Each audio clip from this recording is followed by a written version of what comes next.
Weewaawo omulungi atulaba nsanyuse nnyo nnyini okukulabako simanyi mbambalaba be baba batulaba musanyuka okutulabako kuba bannakamwante tetumaze okutuuka leero tweguddeko bwegu tubadde tutambula byaffe nga omu yabula ne mugamba tetuva wano nga tetulina kye tugambye eggwanga nasalawo nange omuntu omunoonya n'omuvaako n'ogaba naye kantule butuuzi ku leediyo ninde nga bagamba ennaku z'omwezi bweziti ku ssaawa bweziti era okubanzirwa yabula amadde nteganya amawulire ga CBS kubanga mu kitiibwa kyono ebimukwatako bwe kiba kiranga alina kugira mu special announcements nti ekiranga ekyenjawulo eggwanga liri mu nnaku bamaze okwambala gaalubindi tukyayogera bannaye musooke mubuuze ku bantu tutandika ebyatuleese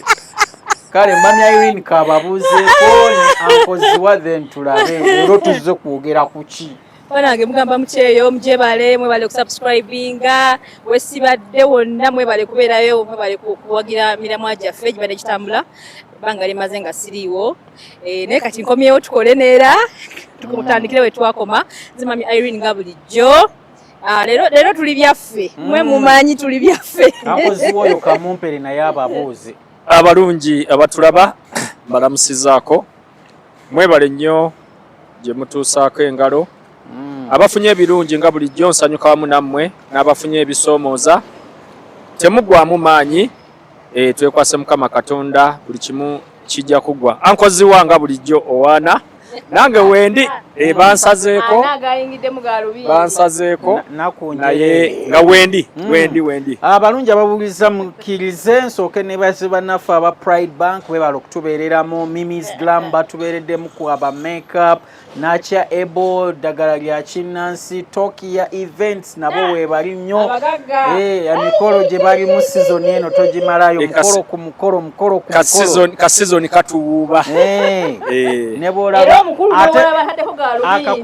kamuwuuba bwe yeeyongera okunyirira kitegeeze ne ssente zijja abantu lwe bakuwa ssente zaabwe ne batalaba ng'okyukako kibamalamu amaanyi naye abantu lwe bakuwa ssente zaabwe nga balaba weeyongerako bagamba omusajja tumwongere emirimu okuwa accountability kati buli olaba nga nyongeddeko omubiri omanya ndikuwa accountability eri bakirayant baffe abalungi alhamdulillah abalungi abatulaba leero leero twogere naku kya nti tuli byaffe naye bwe mbadde awo nga tunyumyanyumya nsijukidde waliwo ka vidiyo ke nalabye ku TikTok babadde baano babadde bava Bulaayi eyo just baakulira mu bikomera saategedde bulungi nga bali ku mukolo gwa kwanjula babuuza ku bazze ndoozi oli yamukubya akaama n'agamba babuuzeeko nti bassebo n'agamba mbabuuzaako abagenyi yagambye mbabuuzizaako bassebo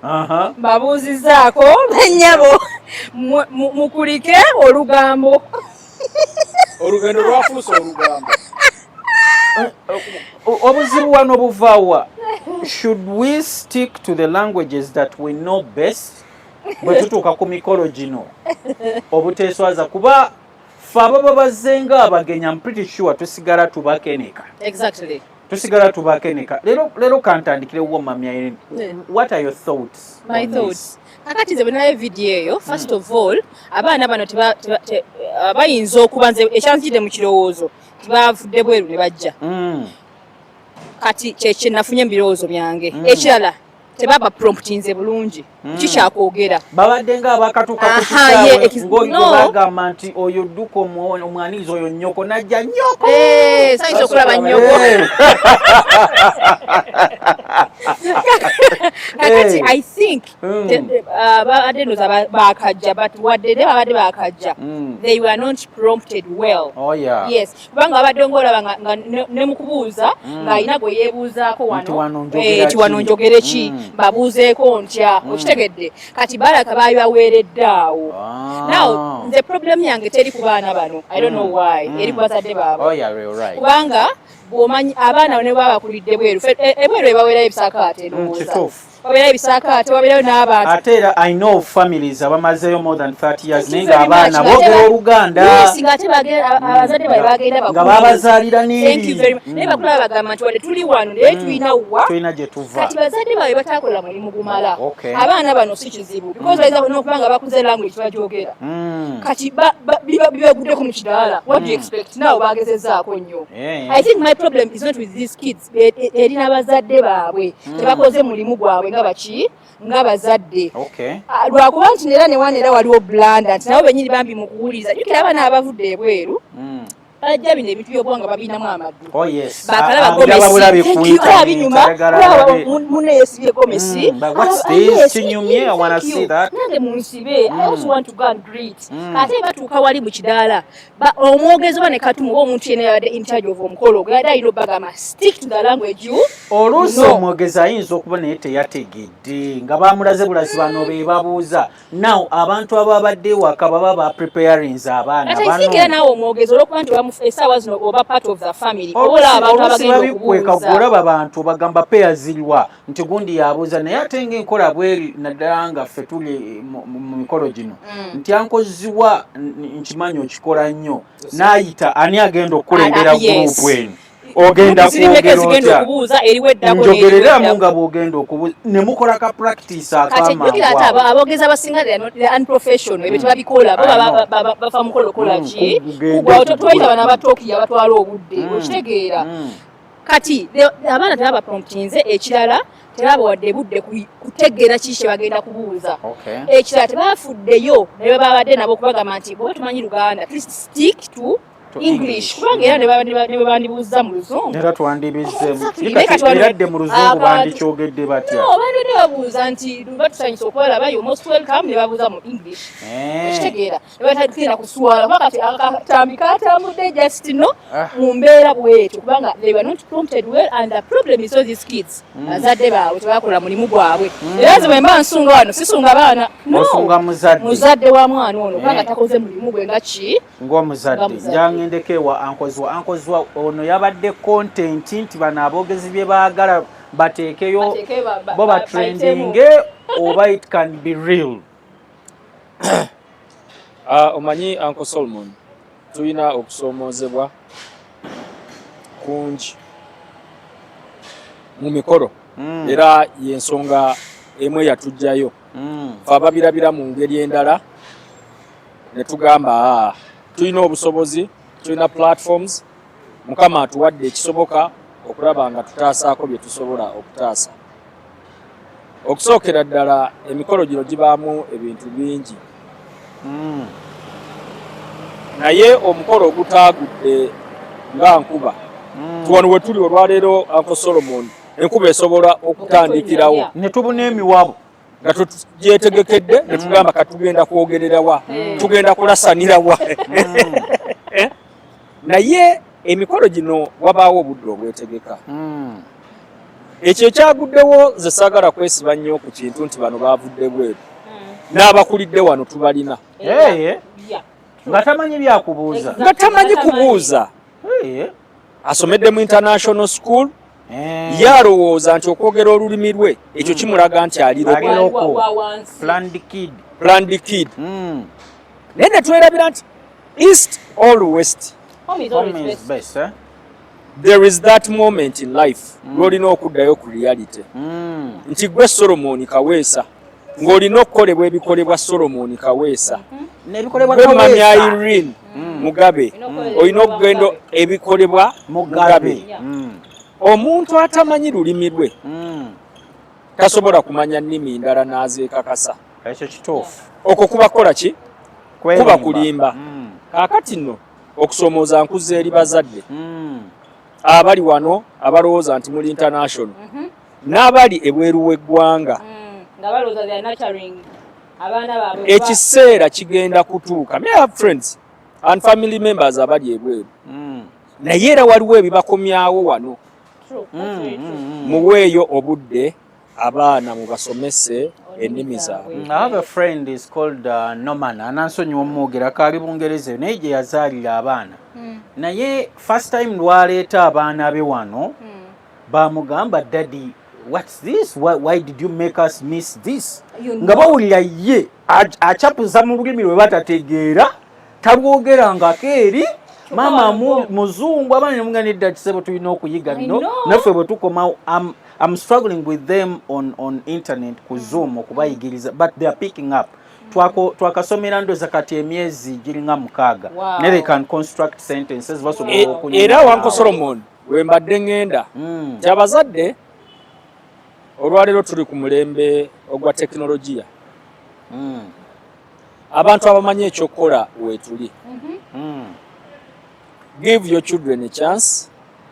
Tubasomesa olulimi lwabwe balutegeere. Obeewaza okuswala. Teri kiswaza nga muzadde kutambula na mwana n'akola biswaza ng'ebyo.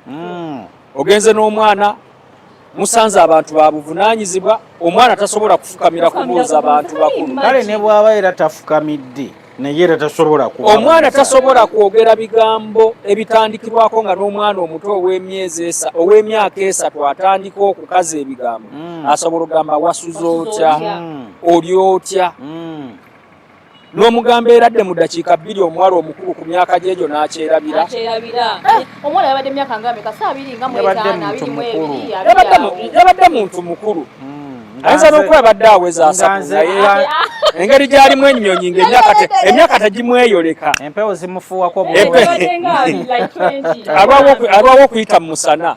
Kwegamba bw'asanga omuntu nga jjajja nga wakuggirayo luga. Ekyo kyabadde kyakuswala eri famire ye yabadde ekola omukolo. Olulimi luno olulaba, olulimi luzaale lutuli mu musaayi.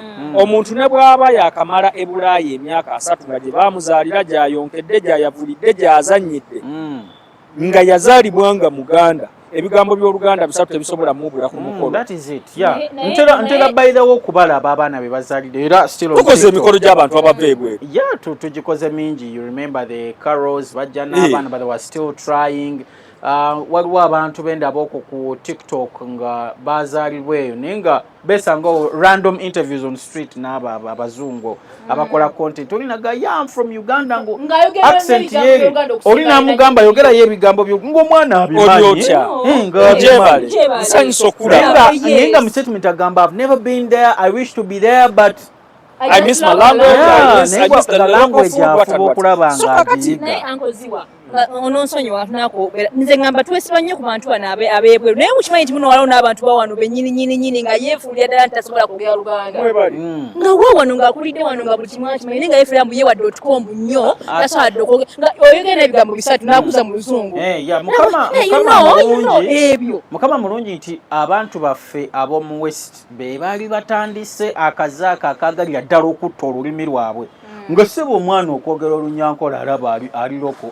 Era nga nze bwe nkusanga nga ndaba olumanyi nga weegire nga ogenda kwogera Lunyankole ezisijja kunyumya naawe mu lulimi lw'esitegeera Oluzungu. So kakati abazadde balekeraawo okwebuzaabuza n'okukolera abaana ettima. Omanyi abazadde tulina bye tukola Solomon ngolooza olaga nti omwana omutadde mu class so omukotogera naye ng'omukotogera. Olwaleero Solomon ogenda vaawo ng'abafamire bano aboogera Oluganda n'Oluzungu olwaffe olwa wano be bagenda osigala n'abaana baabwe. Abaana kijja bakaluubiriza nnyo okufiitinga mu famire. N'abafamire bajaga famire y'abamwogera Luzungu. Kakati abo tubateeke mu kino banaakisobola abo banzungu nakati bazoogere. So now on a serious note abazadde tubasaba abaana bwe muba mmwe temulina budde bwasomesa tubawadde platform. Tubawadde platform. Contact us. We shall create a timetable for you tubasomeseza abaana ate fee.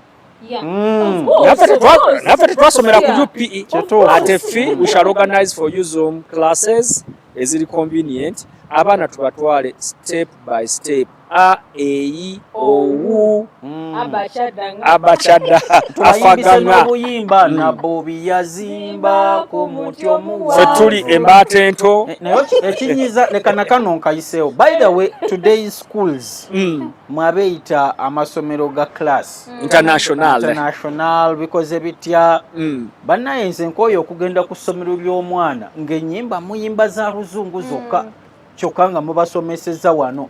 Okimanyi nti abaana nze abange nze mbeeyigiririze ennyimba ezo ate ne bawulira nga zinyuma nnyo n'okusinga ze bayimba ku ssomero. zaalingamu ennyimba ezo zaabangamu ebyokuyiga amakulu mangi zaalingamu ebyokuyiga ate nga zinyuma naye kaakati bye bayimba ku mutyo enkuba yatonya nabbu binagwa tuzokulamusa Ssaabasajja Kabaka emanga mu Kampala kumpi ne Nakivubo emotoka Nakivubo akyaliwo ye omanyi ebya Uganda bizituuza okuba tuyimba nokumpi ne Nakivubo ne Nakivubo yavuddewo ekiro wali bw'atyo akyusa amannya bw'atyo.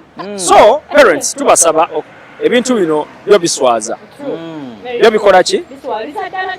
I don't want to think it was stage managed. Yeah, by the way, kyayitidde kyakuswala nga wakikolebwa omukazi omukulu nga tasobola kukola ki ebyo byonna nze mami Irene byogamba mbu yakulira bweru yakolera ki newa n'ekizibu ekyo tukola ki abazadde abaana mbasomesa ebyoluzungu sibirinaako buzibu kuba ensi etambula eddawa naye abaana mbasomesa olulimi lwabwe muweeyo obudde abaana mbasomese kubikwatagana ku buwangwa bwabwe n'ennono zaabwe. They are those basics we cannot forgive ng'omuntu abikoleddemu error.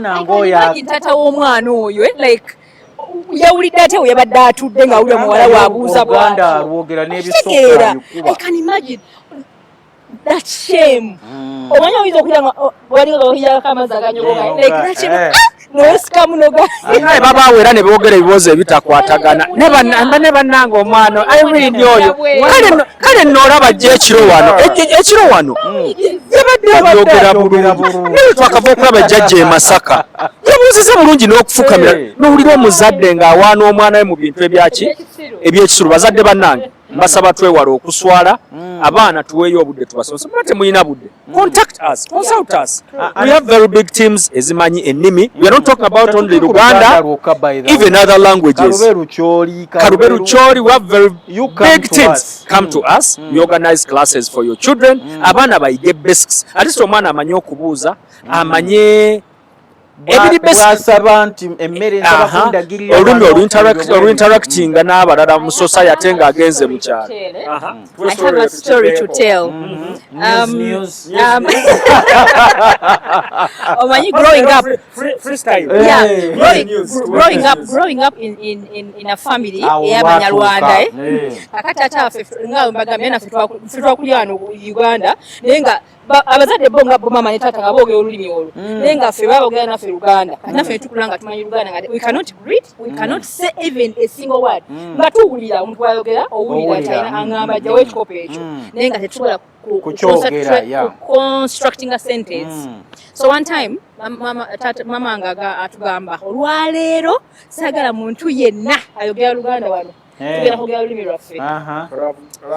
I know okubuuza murajavuze kinyarwanda. So naye nga kyebaali batugamba okubuuza nga tukumanyi ng'era okera n'obuuza nga naye kitumanyi kyokka tobuuza Luganda tobuuza Luzungu obuuza mu Lunyarwanda bati nga kyetumanyi kyokka. Kozi mubuuza mutya? Ora Chinese. Neda kisinziira ku makya. Mweta tubuuza tugatemu tubulizemu ku makya. Okay. Makya obuuza waraye. Nakuddamu nti waramutse. Yes. Kakati bwe bityo oba waraye papa waraye mama like that. Emisana wiliwe. Wiliweho wasiibyota like that. Then omuntu bw'oyitudde okulaba ayinza okugamba amasho like that. Nga olugamba nti eradde. Amasho. Amasho n'omukono bwoti. Naye ombuze ku maaso. Tobuuza mukulu.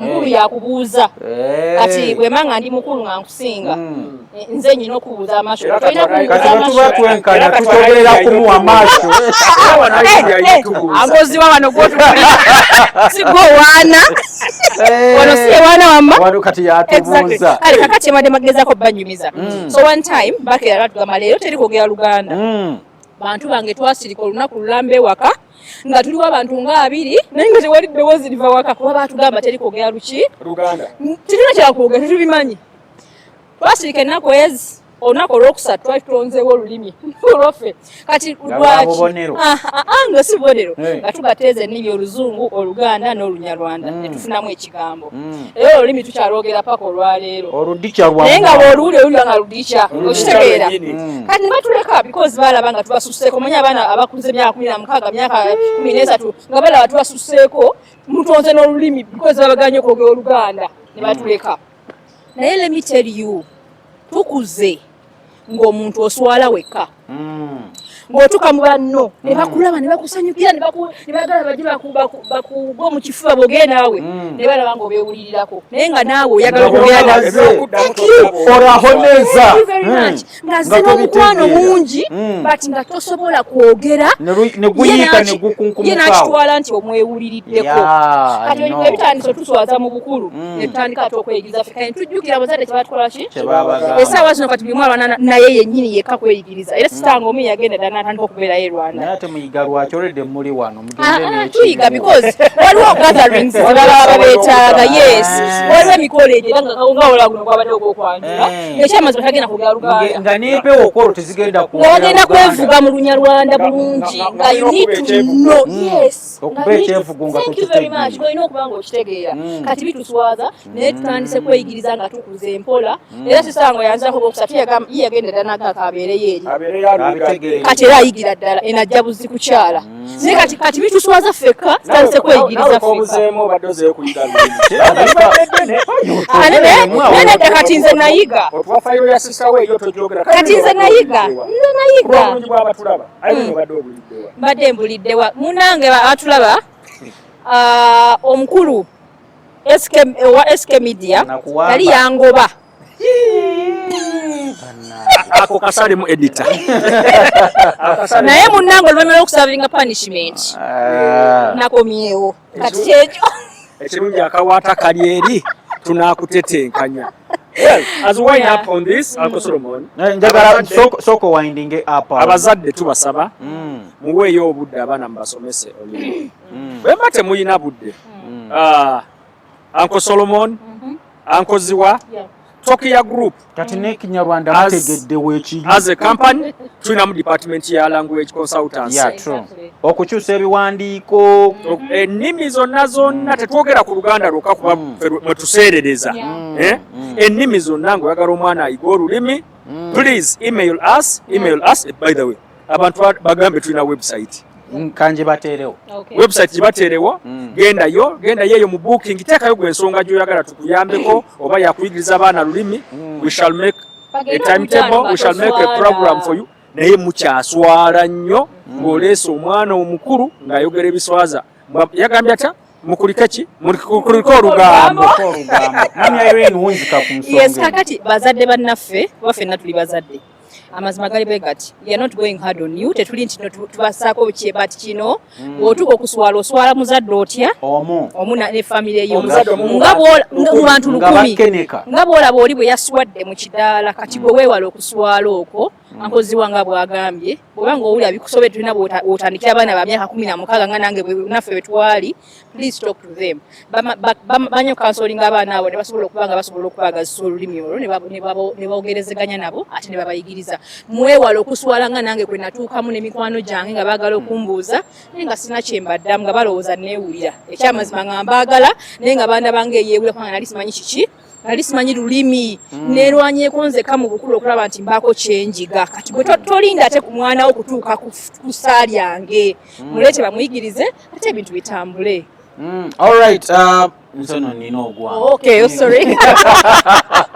Abalungi abatulaba mbeebaza nnyo bannaye abantu abo betulanga awo products zaabwe muzigende kakuwagwowa genda otereke sente mu Pride Bank gende ewa Mimi Pride Bank amatumiddeko komaawo Pride Bank mu bitundu buli district wati tulinawo ettabi